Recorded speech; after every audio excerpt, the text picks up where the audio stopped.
This week, we watched the delightful robotic love story WALL-E.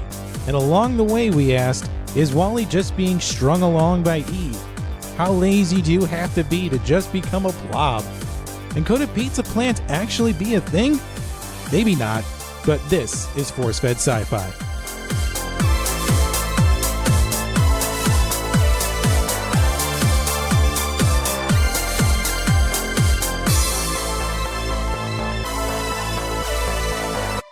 Hello, everybody, and welcome to what is sure to be another delightful time on the Force-Fed Sci-Fi podcast. I am your host, Chris Rupp, and I am joined by my co-host, the great overlord, Sean Culp. Oh, boy. Yeah, you putting all that on business cards again? Yeah, actually I am. Welcome. Hello, my name is Sean Michael Culp. I'm the omnipresent overlord. He's even adopted a British accent, folks. Run along. Be afraid of the British villain. Anyway, enough theatrics aside, welcome again to another thrilling edition of the Force-Fed Sci-Fi podcast, where, as we mentioned, we are discussing WALL-E. Yes. The delightful 2008 Pixar animated film. Speaking for myself, I had a fun time rewatching it for this week. It was a blast from the past, from my childhood. I really enjoyed it. Well, not really childhood, but teen years. Yeah, when you're so angry. This came out when I was 17. Same. And this was just right in my wheelhouse because everybody still loves Pixar, and this was such a departure for what they had done normally before. Go figure. Like they'd never done a sci-fi film up until this point. Really? Yeah. I did not know that. Well, now you do. Wow. Their first ever attempt at sci-fi, and they crushed it. They crushed it. Knocked it out of the park. So, fun fact. So I actually saw this film because our producer, Jeremy, recommended it. We had like a family reunion. And so it was just like a bunch of like the extended family. And we're all at Portillo's, and the adults are like, we're going to go drink. And so it was a bunch of these kids. And Jeremy's like, you want to go see WALL-E? And they're like, yeah, let's go see WALL-E. So then we all went. It was a great call by Jeremy. And it made my very angsty teenage youth just kind of whittle a little bit. I felt something. Your heart was melted by a adorable little trash compacting robot. I actually cried, and my cousin Coral made fun of me. She's like, really, Sean? You're going to cry over a robot? It's so beautiful. For those individuals who have not yet seen WALL-E, let's provide a little synopsis of the film. Ooh, I got you, buddy. Now, consider this your spoiler alert for this episode, as the statute of limitations have run out on this. So if you haven't seen the film, I suggest pausing here. It's been 11 years, All right, man. You're back. All right, awesome. So WALL-E is about a solitary trash compactor robot on a future uninhabitable, deserted Earth, left to clean up garbage. However, he's visited by a probe sent by the starship Axiom, whom he falls in love with and pursues across the galaxy. That's a very clinical synopsis of it. Wow. Yeah? You're going to break down my synopsis? Well, I mean, he's more than just like sorting garbage. I mean, he's building literal skyscrapers of trash. They are. Which is a very impressive visual. It's a very harsh introduction to the world that we're living in. You see it and you're like, trash skyscrapers. Everything's very dusty and dirty. There's no birds. There's no other life. And next by these not so pristine skyscrapers, we see other skyscrapers, and it turns out they're little trash cubes. It's terrible. It's a desolate future. It's a bleak look. 700 years into the future. I did like how, because when they pan over and they see the trash skyscrapers, I'm like, how the heck did he climb? And then you see like the rows as he builds them like in closer and closer. It was very well thought out. Yeah, it's very impressive that a tiny little robot could build these 70-story skyscrapers of just trash. And he's the only one after 700 years that's still kicking. So being that this is our first animated movie that we are discussing here on the show, we thought it'd be interesting to go into a bit of backstory on Pixar and what goes into making an animated film. Time, effort. Lots and lots of time. Angry sweats. So for starters, this movie was written and directed by Andrew Stanton, who, to say that he is an essential part of the story of Pixar is not an understatement. No. Because prior to doing Wall-E, he directed A Bug's Life and Finding Nemo, was a writer on Toy Story, Toy Story 2, and Monsters Incorporated, and was a producer of Ratatouille. And if those were his only credits on his IMDb page, that would be a very impressive resume. He could retire on that alone. Oh, man. But wait, let's also not forget the beloved John Carter that he wrote and directed. The beautiful John Carter. Pixar, Disney was like, you're great at cartoons. Here, let's give you a live action film. This is going to be amazing. That was after Wall-E, so... Right? They're like, you got a Best Picture nod for Toy Story. Here. Well, he continues to be a big part of the legacy and works of Pixar. I mean, and we were talking about this off air. I think if you were going to do a Mount Rushmore of people essential to Pixar's history, he has to be on that. Oh, definitely. He is the man. He's like the Steven Spielberg of animation. Yeah, he actually conceived this movie in the mid-90s, in 1994. And the thing you have to understand while working on an animated film is it goes through many iterations and versions before we get to what we see on the screen. Now, it may start off as an idea, but like with any ideas that become a movie, you have to develop it and give it time and consideration. I think at one point in Monsters, Inc., the roles were reversed at some point, and Mike was actually the big monster, and Sully was just a lowly factory worker. I would love to see that film.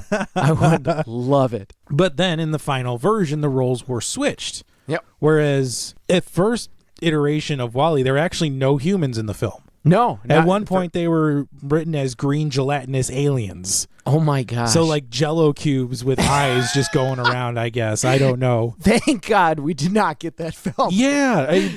But to go from 1994 to 2008 is you have a very long time for development. And to put that into reference, that's waiting from Incredibles 1 to Incredibles 2. Yeah. Well, he wanted to make other things. Yeah. I don't blame being pigeonholed into doing the same thing over and over. Everything has to be thought out, every sequence, every bit of dialogue. Oh, now, yeah. normal films get about 75,000 storyboards. Mm-hmm. Wall-E had over 125,000. It's just nuts. I want to see those storyboard panels, to be honest, because there's 100. I mean, you can probably maybe fit 100 storyboards on one panel. So there's probably about over 12,000 storyboard panels just with all those pasted on there, and with the directors and writers' notes. It's insane. You can find some of them, actually, because I'm looking at Google right now, and it's just nuts. It's like they're drawing scene by scene by scene. And it's crazy, too. I mean, and Stanton also had to write dialogue for the robots. Yeah. Now, mostly it's just,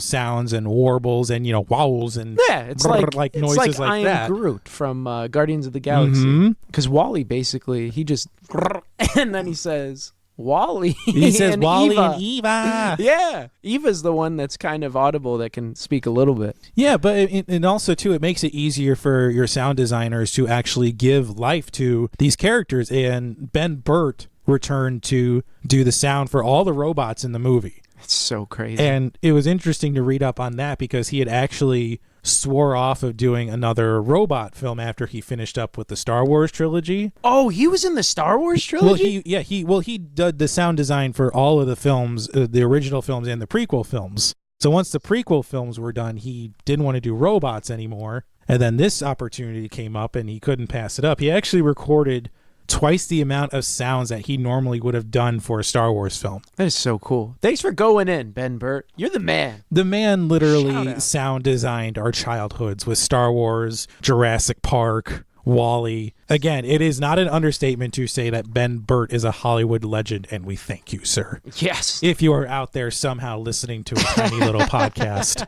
that is singing your praises. You are the man. Hashtag Ben Burt. But also, too, another collaborator of Andrew Stanton returned on this movie, Thomas Newman, who composed the music.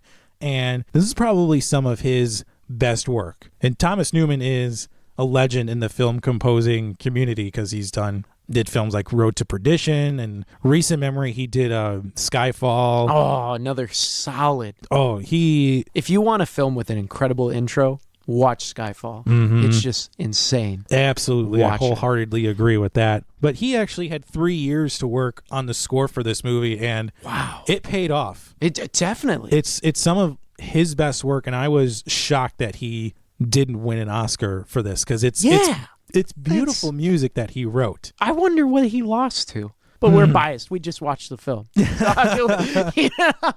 So we aren't getting paid by But in an outstanding career like Thomas Newman, when you make a movie, when you do a score like this that stands out above most of your other works, yes, it deserves some consideration. I'll co-sign that. Yeah. Anyway, with all that aside, let's start unpacking the movie, shall we? Oh, let's unpack.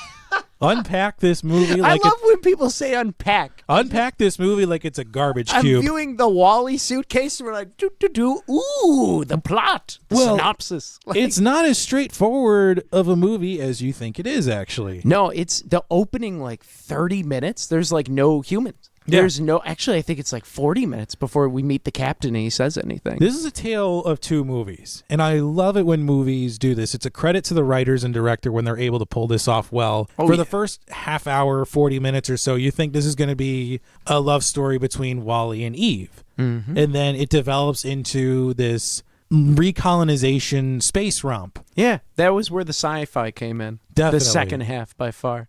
But the first half is so cute. You're just like, oh... Because he's such a klutz. Eve comes down and he tries to like show his love to her and he just keeps stumbling all over himself. Well, he has all these great personality quirks to him. He does. He collects these trinkets that even he doesn't know what, like the lighters and rubber the Rubik's ducks. cubes, the rubber ducks, the light bulbs. And he likes that film Hello Dolly. Oh, which is so cute. He's dancing to it. He even finds I think it's like a garbage can lid, so he can do the moves where he takes off his hat and the parasols and everything. He's so cute, man. But how is Pixar able to imbue more personality in a tiny robot than in any of their other characters in previous films? I have no idea. I think speaking from a filmmaking perspective, you strip down the bombastic traits that people associate with their characters, but you just bring it down to the basic level. Yeah. Like Wally has an appreciation for old musicals. But maybe not so much that he loves Hello Dolly, but he appreciates the message behind it, the happiness, the joy, the love, the longing to belong to something. Collecting. I mean, everybody has a collection of something, but Wally has this collection of little trinkets. Even he doesn't know what they're all used for. But everybody can appreciate having a knick-knack collection. Yeah, he like finds a bra and he thinks it's glasses. He just puts it on and goes, wow. Just great comedic timing in this film. But you're right. I think that they do strip it down to the classic old themes that we all forget. And he's very as we grow up expressive in these times. too, especially with those binocular style eyes. I love when he moves them up and down. It's so cool. And he's got a cockroach as a pet. Yes. And I was going to say, he runs over that freaking cockroach like 5 times. He keeps bouncing back. That indestructible cockroach. Which is amazing that in 700 years, nothing has survived Earth except this one cockroach, and it's best friends with a trash cubing robot, and it lives in a Twinkie. Yeah, Twinkies have survived too. I know. I was like, are they going to show the Twinkie? They do. We've got cockroaches and Twinkies that survive 700 years after humans have left an uninhabitable Earth. It's crazy. Solid. They just took all of our societal questions and answered them all in one cute film. They want to bring this up too. There's no red shirts in this movie. None. Nobody dies that is just not needed to die, you know? No, like we tried, because there's a robot that gets splashed in the pool and electrocuted, but it's more like these humans finally discover a pool in 700 years, and they're like, ooh, let's swim, and the robot's like, stop swimming, no splashing. Yeah, and then it's like, and it's just John's way of telling, hey, go away, and then it just short circuits him.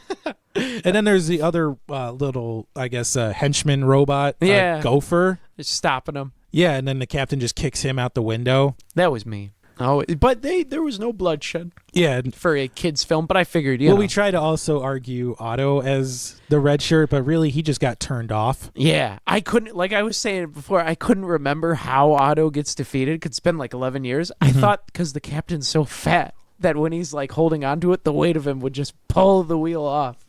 And no, he just pushes the button. It turns him off, and that robot is jacked, man. That Otto, robot for being is definitely a able nod to HAL 9000 in 2001: A Yes. Space Odyssey. Oh yes, you see the red light, and it's like, dude, the callback. Most of the movie, at least in the second half, is definitely a hard nod to A Space Odyssey. Totally Even down to the music cues, especially when the captain stands rising up. No, His so this pudgy movie little does legs. owe a lot to 2001, but this movie does a great job of, in a way, turning those tropes on its head. Okay. You know, I mean, you would expect humans to be vibrant and eagerly awaiting their return to Earth. Instead, they've become these. Oh, you have a very gela- positive view of how the world's gonna turn. Well, no, when I saw this, I'm like, this is exactly how the future's gonna be. We're all gonna be just blobs that are used to I'm saying corporations in and normal robots. in normal films where we see a bunch of humans on a ship like this, Yeah, they're eagerly awaiting some colonization or return to Earth at some all point. super healthy. Yeah, tan. but now they've become all gelatinous blobs, and they're eating their food out of straws, and they're just attached to their screens all the time. Right? I was wondering how they like reproduce, even have kids. I'm like, is it all? I don't even know Yeah, because they're all so fat. like, I mean, even that graph that shows their loss of bone I density. know they're like separated. How are they not just all sagging too? Just balls of jello. Yeah, floating. they're just rolling around. Yeah, they're just sitting in their chairs. They have to have so bad sores on their butts. It's got to be insane. Unless those Do they have like a chair? Like, do they buy the chairs? Like, there's the car salesman, but he's a chair salesman. now this chair over here, it's got 2,600 more foam like cushions on it, so you're gonna want that. This is the waterbed chair. Ooh. They gotta haggle. And like the kid did they show the kids with the little baby chairs? They did it. No. No, the babies were out of the chairs. Yeah, but I thought it was twisted the way the nanny teacher robot was saying like, A is for Axiom, your home of the future. Oh, totally. Well, yeah, because B&L, by and large, basically own the entire world. Yeah. That's like the corporation that basically, they're a monopoly. I would love to see a movie that explores that side of it. Like, how does a corporation end up running the entire world? And Right? I'd say the beginning part of the film takes place maybe in the early 22nd century. So within the next 80 years between 2019 and early, 2100 maybe, how does a corporation start running the world? Their lobbyists must just like crush it. It has to be. SpaceX, we're Or- looking at you. Or the whole monopoly legislation, anti-monopoly legislation has just gone away. Right? Somehow they decided, Elon Musk was like, we don't need this legislation. I'm going to save the world. Me and Tesla by my side. But the technology that the Axiom uses is pretty advanced for being developed in the early 22nd century. Because you have, we mentioned food in a cup that just comes at you. I mean, cheeseburgers, pizza, French fries, all the fatty things that just come at you in a cup. These highly advanced robots that just are at your beck and call. Always. Those poor robots, man. They're just always waiting on the whim of humans. Because we were talking about the only robots basically that kind of divert and evolve is Wall-E and Eve. Yeah. Like Otto doesn't evolve at all, the villain. Well, you have to think too that Wall-E and Otto have to be roughly the same age, right? Yeah, they're both probably 700 years old. And yet Wall-E in that time has learned to grow beyond his programming. Yes, he's still doing trash cubes, but instead of just doing the cubes, he's building the skyscrapers because it's something he thinks is fun to do. Yeah, he's got that's so cool. Like the little guy, he's got a personality of his own. He wants love and holding hands. And yet Otto is rigidly stuck within his programming. He has not learned to grow or evolve or care for what he's doing over the last 700 years. That maybe it's because Otto's been stuck on the ship, so that's all he knows, and like he's seen humans like decompose pretty much, whereas Wall-E, he's like seen the Earth kind of change, and he's had more things to pick through, more exposure to like cars and rubber ducks. I think there's definitely an argument to be made for that Otto has become more self-sufficient than Wall-E has because, he hasn't had that outside stimulation. Yeah, the psychology in me. It's like, ooh. Breaking down the psychology of a robot. Yeah, wow. This is the future, baby. But it's an interesting question that the movie raises too, like, do you think humans would be able to coexist in this symbiotic way in the future at some point? Because it seems like the humans are very Dependent. They're dependent on the robots. They don't so much live and cooperate together, but it's very, help, I've fallen and I'm too fat to get back into my chair. I need a robot to help me out. Yeah, it isn't until the end where, like, the credits, you see them and the robots working together. But until that point where they kind of had to break through and come back, realize they can survive without the robots, or they can work together. Well, I think it's a message that both humans and technology need to grow to a point before they can hope to work together. Totally. Because, I mean, when they take Wally and Eve to the repair ward and you see these robots that are, quote, defective, I mean, are they really defective, though? Because these are the ones that end up cooperating and leading with the humans and Wally and Eve to rebuild the Earth. They're like the robots with personality. So they're like the robots that don't fall in line to, like, the established order. Yeah. So maybe that's a call. Maybe that's Otto. He only wants, like, order and discipline and everything staying the same. Yeah, Otto is... Kind of like in the Lego movie. Otto is like the big brother of this movie. Yeah. Big brother's watching. Always watching. Oh, creepy. Although, man. I mean, when is Wally going to show all his robot friends back on Earth? I mean, is he going to take him to the Valley of Dead Wallies? Oh, so depressing. Yeah. And he's like a scavenger, too. He just, like, rips up. I want some new tracks. Bloop. I forgot about that scene when I watched this, and you see, like, wait a minute, what's all the dead Wallies? And I'm like, ooh, he's been there for 700 years. He uses his dead friends to get parts from them. That's what they're there for. He is adaptable. He's a creative thinker, and he survives. What a solid Darwinistic robot. Not gonna lie, I would like a version of Wally in my house if it does get to that. And I don't mean just a Roomba. I want a robot that looks like Wally, that speaks like him, and has his personality. I would love to have something like that in my home as like a helper robot. I wonder if you could go to Disney World and find one of those. It's probably a guy in a costume. Though, yeah, probably. Or it's something like, BB-8 that's not really there and not really designed to help you. Just to screw up. Do you want Wally in your house, Chris? Thinking how much he, like, messes things up. The only efficient thing he's good at is, like, compacting trash into a cube. Well, it would be better. I mean, at least Wally wouldn't poop in the house like a German Shepherd would. That's true. I've never owned it. Have you had a German Shepherd? No, I've had dogs, but... They poop in the house? Dogs poop in the house. Oh, that's... Are you unfamiliar with how potty training dogs work?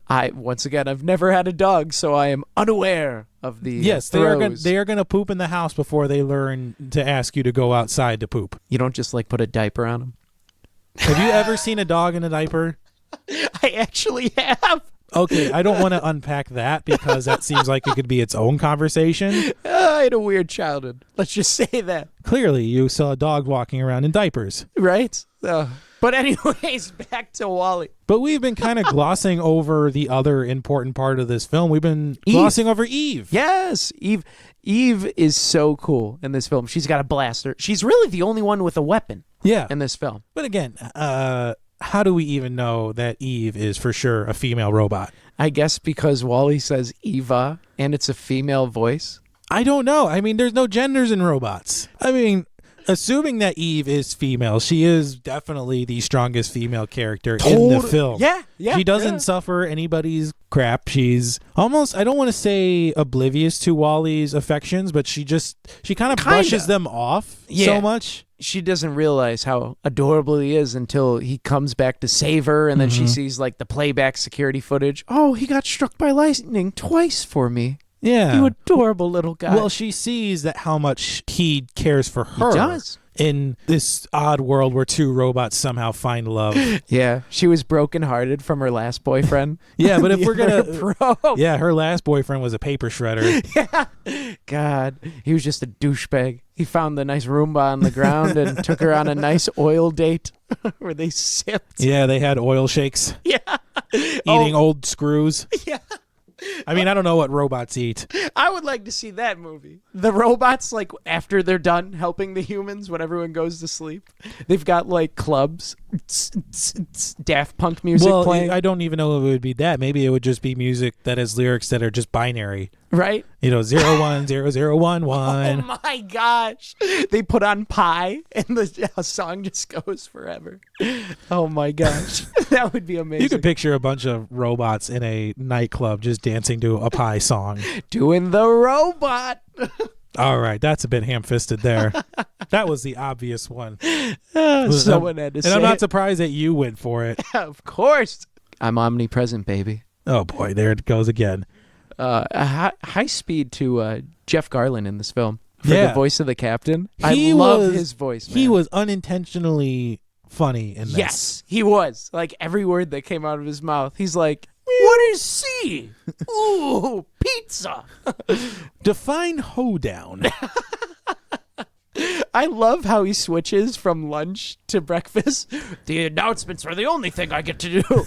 Come on, Otto. And he's just like reading it on like a television news reporter. I love this movie, man. It's so good. It's so delightful. And I think one of the more delightful scenes in the film is when they're out in space and Wally and Eve start dancing with each other. Yeah, I couldn't find a lens flare in this film. Because No. I wasn't sure if you were going to say that was. No. But I love it. Like with the fire extinguisher. Yeah. It's just and floating around. To call that a lens flare would do this film a Trash. great disservice. It would, because you get to see them slowly love each other. And she like thinks that he's dead because they launch Wally back. I think for both of them, Wally finally, for him, the plant is not just a trinket anymore. Mm-hmm. He recognizes that it's important to Eve and it's important to the mission. And Eve recognizes this change in Wally where, okay, he's not the pathetic robot anymore who's doing everything he can to please me. He's a very important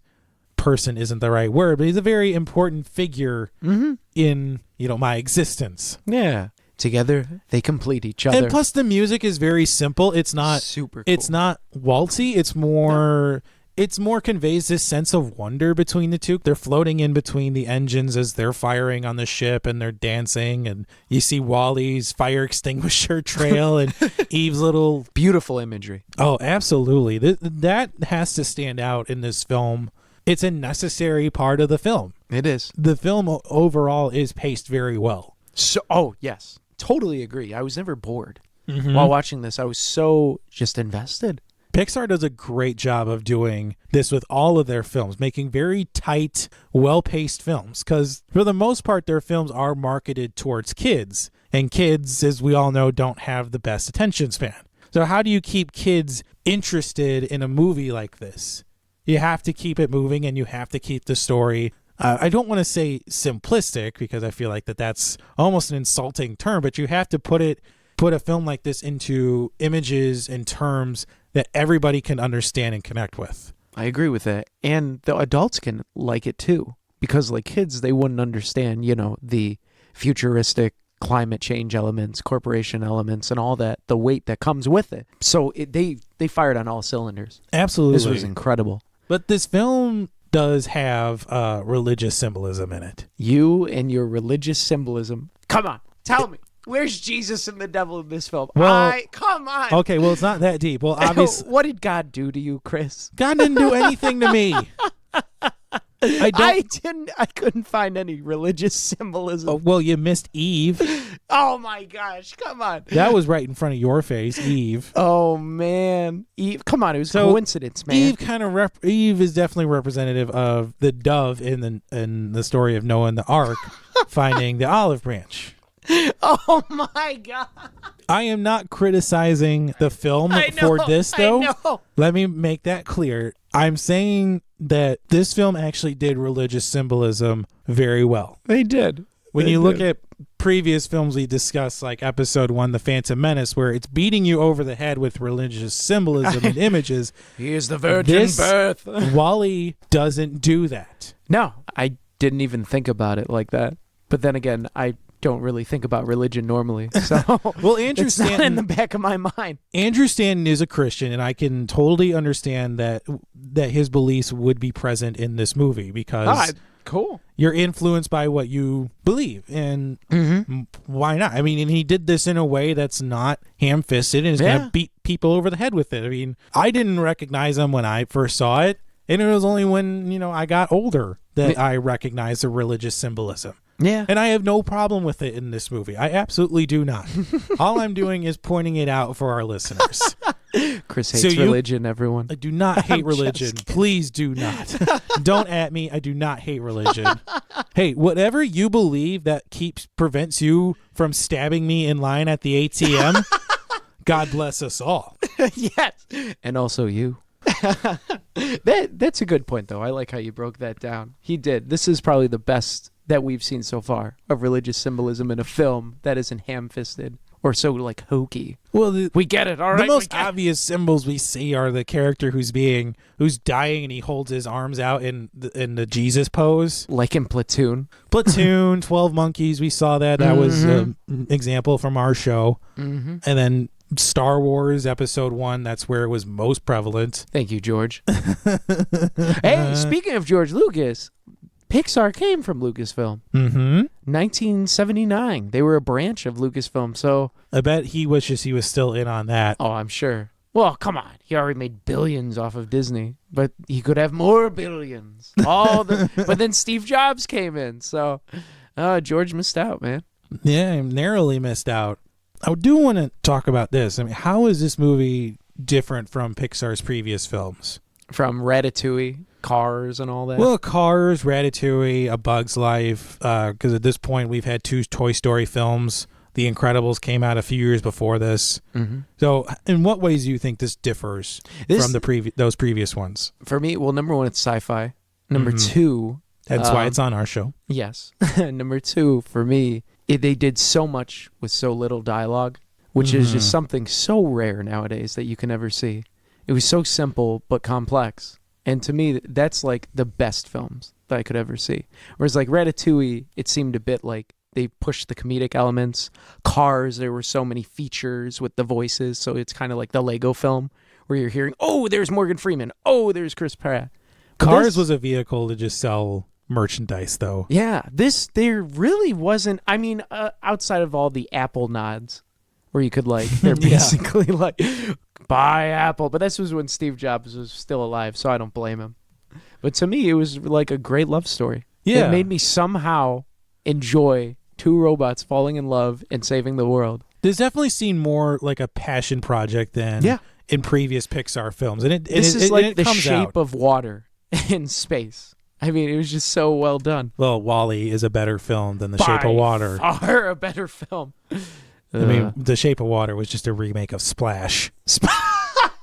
Dude, yes, it was. And no one ever agrees with me. And you'll know it when you see it, folks. That's all I'm going to say. Check it out. Just check it out. That is not our movie recommendation, though. How about you, bud? I agree with all of your points. I do want to ask this, though. Do you think it felt preachy at any points? Because there is that strong anti-consumerism, pro-environment message to it. Yeah, that's what I picked up instead. I guess that's what I was focused on outside of the religious symbolism, because like I'm all into that. So for me, it was in my wheelhouse where I'm like, yeah, down with the corporations. Yeah, environmentalism. But in a sense, I could see it being a little preachy. Like, yes, we get it. Climate change is a thing. Yes, fitness. We get it. Corporations. But it wasn't to the point where, like, it was in your face smacking you. But there were elements there throughout where it kind of brought you back. Like, hey, okay. Yeah, absolutely. I agree. Though, with all of that in mind, we've been talking about our love of WALL-E. Let's break down the legacy of this film. Yes. We're getting into it a little early that we normally would, but to list the accolades that this film was nominated and awarded for, we could spend about an hour just discussing those. But I do want to talk about when this film came out in the timeline for Pixar. So I consider this to be right in the middle of Pixar's golden age. Because the year before, Ratatouille came out in 2007. 2008 had this film. 2009, the very next year, had Up. And in 2010, there was Toy Story 3. Yeah. So all of those films were major box office and critical successes. And here's the best part. All 4 of those films won Academy Awards for Best Animated Feature. Oh, well, they deserved it. Every single one of them. But though WALL-E, it spurred a debate for Best Picture. Yes. because everyone thought that it should be nominated for Best Picture. Well, here are some of the other categories it was nominated in. It was nominated for Best Original Score, Best Original Song for, I think, the song that plays during the end credits, Down to Earth. Yeah. And then Best Sound Editing, Best Sound Mixing, and Best Original Screenplay. Oh, yeah. Shout outs to that best song. Peter Gabriel, man. Yeah. Genesis. And like we said, it did win for Best Animated Feature. It did. I think they lost, though, because that was when Slumdog Millionaire came out. Yeah. I mean, that just... And this kicked off the debate of nominating animated films for Best Picture. Mm-hmm. Because in the very next year and the year after that, Up and Toy Story 3, respectively, were both nominated for Best Picture. But I guess because like me and Jeremy were looking at each other, did they deserve it? Or was it kind of like the Academy being like, there you go. I think we'll give you these two. But like, because nothing else since then has been nominated for Best Picture. Well, Up was the first animated film since Beauty and the Beast that got nominated for Best Picture. So there was a solid 15-year gap where there wasn't any animated films considered for the category. And they didn't even add the category of Best Animated Film until 2002, I think. Yeah, that's right. That's right. So Finding Nemo was on even there. when we had the Disney classics or the Disney Renaissance in the 90s, which would have been the perfect time to add that category, it wasn't there.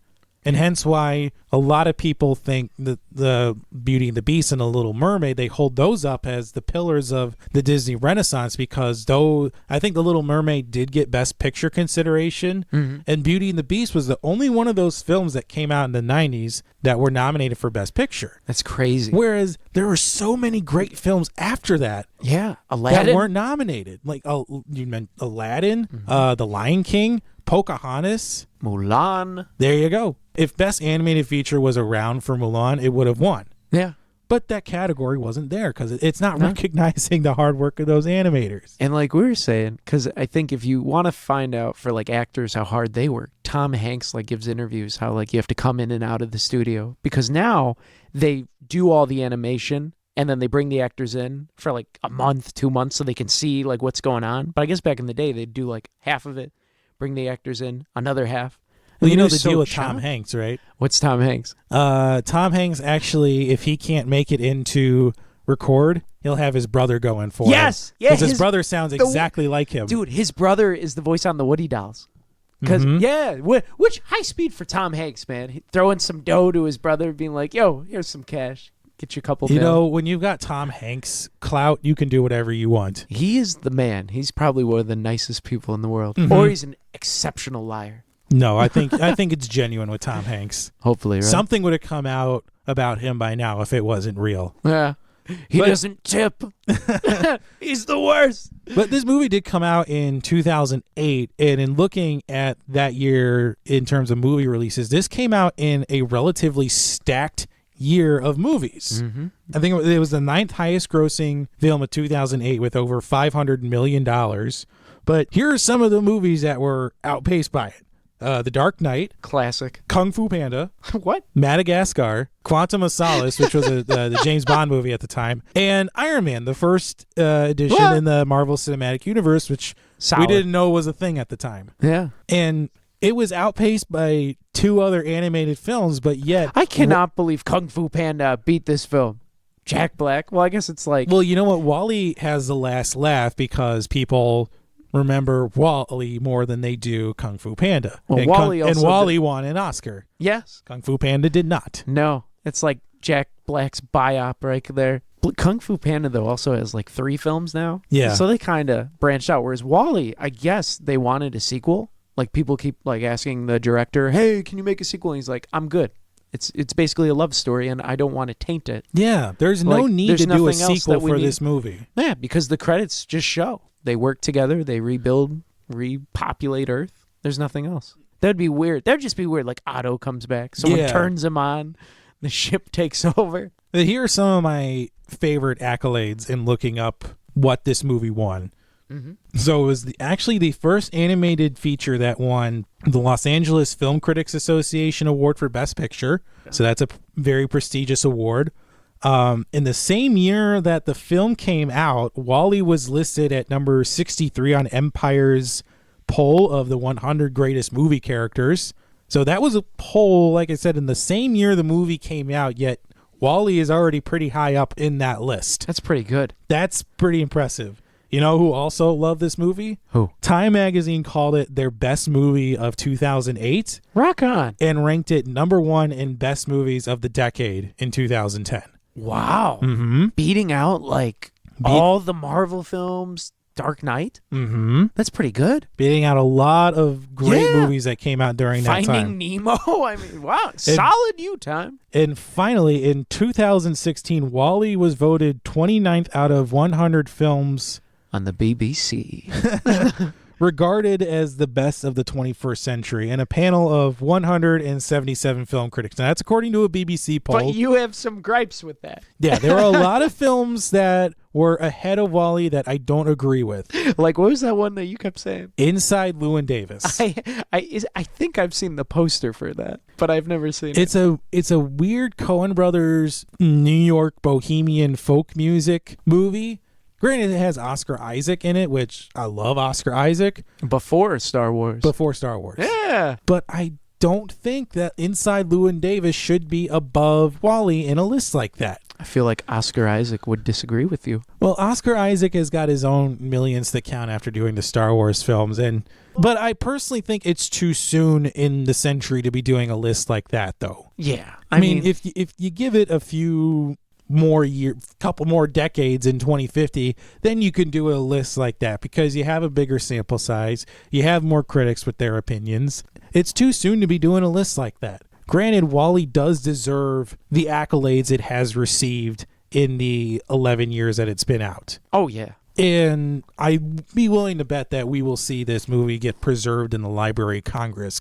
Without a doubt, it's timeless. Because to me, that is the ultimate honor that a film can receive, is being preserved, that no matter what happens to any media anywhere, it will still exist. There will always be a copy for the aliens. Exactly. We'll send it on the gold disc of Pixar films and send it out into space. Like, please watch this before you judge the human race. We build cute robots. Were we right? Is this what Earth is like? Well, also, I mean, we can develop robots like this, yet we're devoting time to developing robot dogs. I mean, what's that needed for? Well, people maybe don't want dogs pooping in their house. Meh, good callback there. Dude, they put Boyhood as number 5 on this list. Boyhood? It's too soon to be putting that in the top 5 of anything.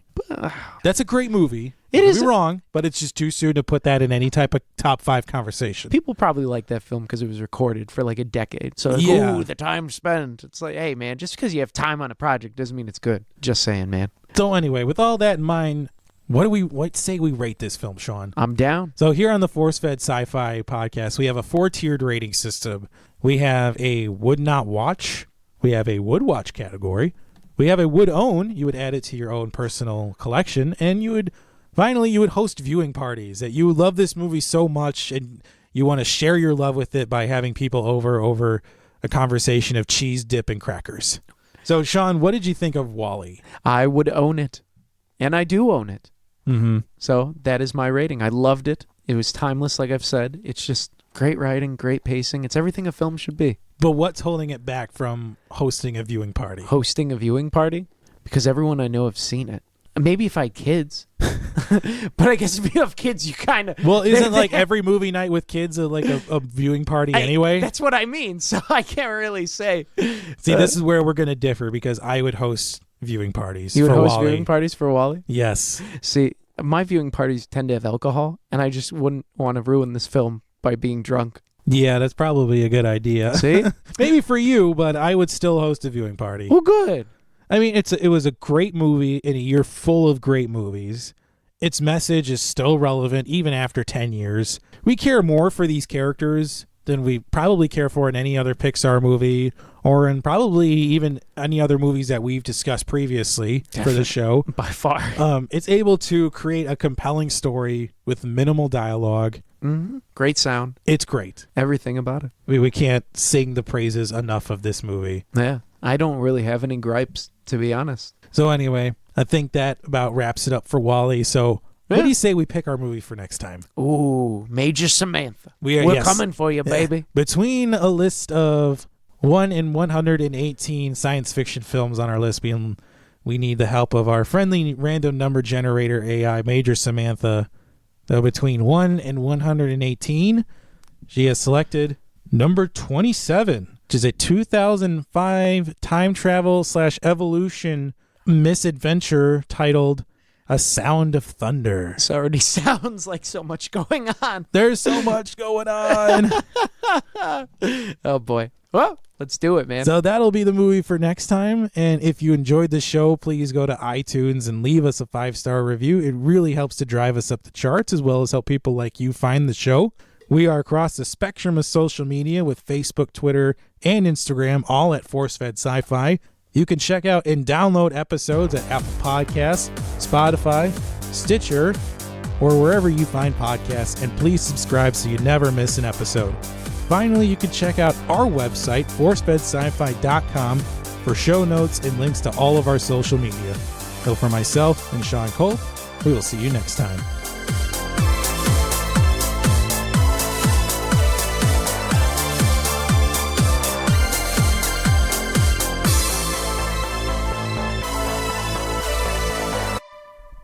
ForceFed Sci-Fi is written and hosted by Sean Culp and Chris Rupp. Website design, associate producer, and editing by Jeremy Keski. Artwork designed by Mike Berger. Theme music composed and performed by Custom Anthem.